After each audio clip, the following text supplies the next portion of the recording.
Les amis, soyons un peu honnêtes aujourd'hui. On va essayer de parler de la femme de Moustique, le charismatique. J'ai vu dans une vidéo comme quoi elle serait enceinte et j'y ai un peu pensé. Oui, je sais que vous allez me demander si c'est ma vie jusqu'à ce que je vois la chose de quelqu'un, je pense à ça. Mais je me suis dit, je me mets un peu à sa place et j'essaye de réfléchir pour voir ce que j'aurais fait à sa place.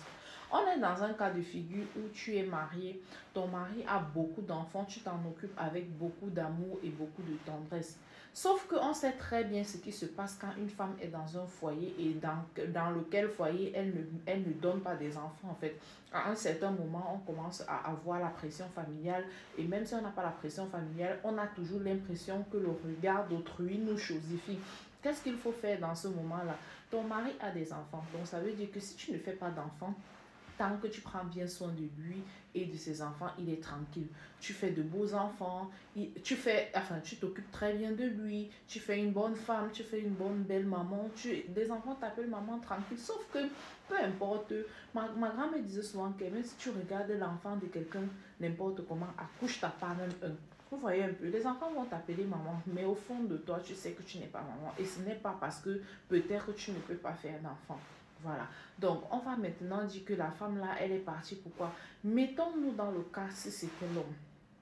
Est-ce que si c'était que Moustique n'avait pas d'enfant et que sa femme, jusqu'à lui, peut-être que eux deux, ils ne sont pas compatibles et qu'il restait avec sa femme et qu'il se rendait compte que c'est de l'incompatibilité qu'il y a entre eux.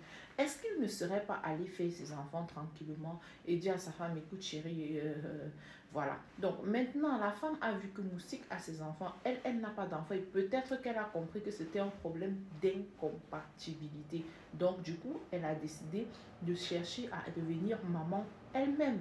Mettez-vous à sa place. Qu'est-ce que vous aurez fait à sa place? Parce que moi, je pense que peut-être j'aurais fait la même chose. Je ne sais même pas ce qu'elle a fait. Mais si ce qu'on dit est vrai, ce que je crois que j'aurais fait la même chose. Parce que je me serais dit, mais attends un peu.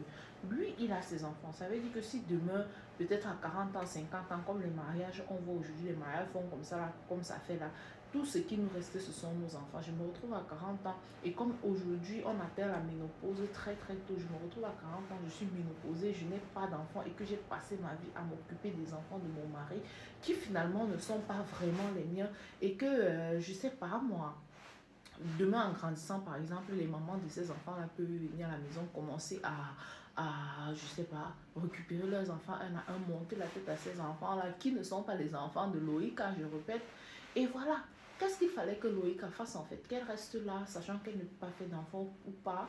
Bon, d'où la raison pour laquelle on demande toujours aux gens de faire des tests avant de se marier. Parce que peut-être qu'ils avaient fait, s'ils avaient fait ces tests-là, ils auraient compris qu'ils n'étaient pas compatibles et ou qu'ils ne pouvaient pas faire des enfants ensemble. Sauf qu'aujourd'hui aussi, les gens ont tendance à dire que non, même si on ne fait pas d'enfants, Dieu va donner les enfants, c'est Dieu qui les donne les enfants. Voilà, donc on s'est marié. 2 ans, Dieu n'a pas donné les enfants. Tu vois ton mari a des enfants à côté. Toi, tu ne fais pas d'enfants. Tu allais tomber enceinte, tu as pris la grossesse. Peut-être si quelqu'un n'avait pas mis ça là dehors, moi, son mari, je l'aurais moi pris à la maison comme nos parents faisaient. On va dire que bon, maintenant, moi j'ai ma part, toi tu as ta part. Si c'est vraiment le fait que tu voulais avoir les enfants qui te dérangeaient, te voilà, viens à la maison, je m'occupe de ta grossesse comme si c'était la mienne. On va rien dire, on va rester dicto, on va rien dire, chacun va rester là, on va devenir les parents de ces enfants-là. Tes enfants vont s'ajouter aux miens et on sera une famille heureuse. Mais franchement, les gens qui critiquent ou se moquent du fait que leur mariage soit gâté aujourd'hui, franchement, je crois que vous êtes sur la mauvaise voie parce que ce soit, il y a toujours une raison qui fait en sorte qu'un couple aille mal ou bien quoi que ce soit. Est-ce que c'est vraiment une raison de se moquer? Je ne pense pas. En tout cas, les amis, s'il vous plaît, dites-moi ce que vous en pensez.